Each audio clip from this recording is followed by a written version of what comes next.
Hey, it's me, Hasper with WTI. Honestly, I can't even count how many times my phone has died when I needed it the most. At the airport, on a road trip, when I'm about to take a picture, or even just running errands. So I finally decided to give this little lifesaver a try. This is the Scosche Go Bat portable power bank, and it's been a total game changer.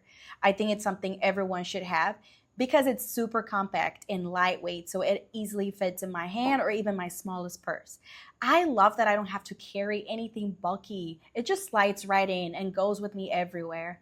And what really surprised me is how powerful it is for its size. So it can charge two devices at once, my phone and my AirPods, or two phones, or a tablet and microphone, whatever you want to charge, especially if you're on the go. And it has a 20-watt USB-C power delivery port and an 18-watt USB-A port. So it charges everything really fast.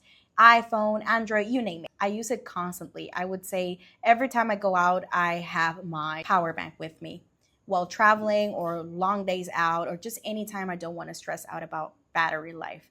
It's very small, sleek, and powerful enough to keep all my devices going. So it has everything I need, and I honestly don't ever want to leave home without it. And that's my point of view.